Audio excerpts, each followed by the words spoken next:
The Kansas City Chiefs walked away from day one of the 2025 NFL Draft with more than just a new left tackle. They walked away with a clear plan. By selecting Josh Simmons out of Ohio State at pick 32, Kansas City made a strategic bet on long-term protection for Patrick Mahomes and did so while picking up an extra fifth-round pick in the process. This wasn't just a good pick. It was a calculated pivot in a draft that moved fast, especially at the tackle position. By the time the Chiefs were on the clock, 5 offensive tackles had already come off the board in the first 10 picks. Will Campbell, Armand Membu, Kelvin Banks Jr. All gone.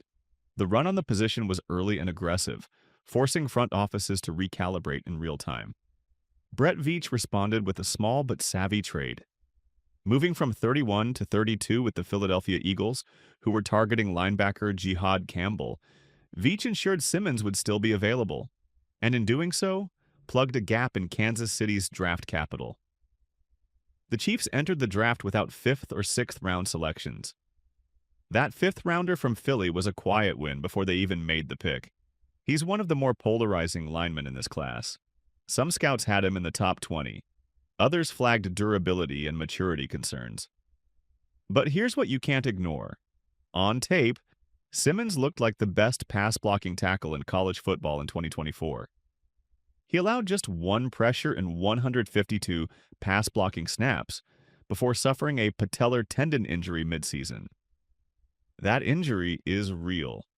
Recovery from patellar issues is often tougher on offensive linemen than skill players, and that gave some front offices pause. But Kansas City's medical staff, led by Rick Burkholder, has been optimistic, publicly stating Simmons is ahead of schedule and expected to be a full participant by training camp. More importantly, the Chiefs didn't rush this process. They conducted full combine interviews, hosted Simmons for a top 30 visit, and followed up with detailed Zoom sessions focused on playbook installs.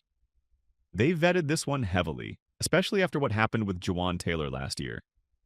Jalen Moore is under contract for 2 more years at $30 million. Simmons doesn't need to start week 1. Kansas City can afford to redshirt him if needed.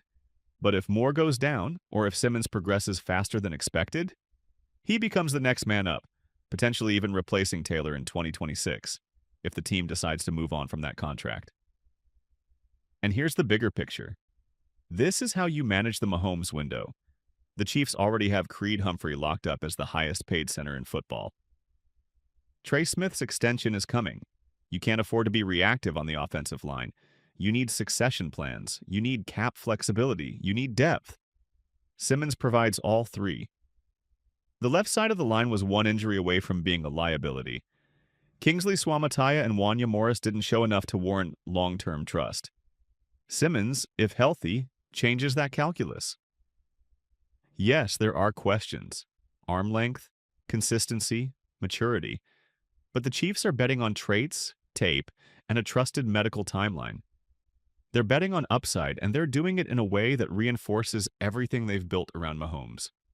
Sustained protection, financial balance, and long-term flexibility. This isn't just a pick. It's part of a broader formula for keeping the Chiefs in contention.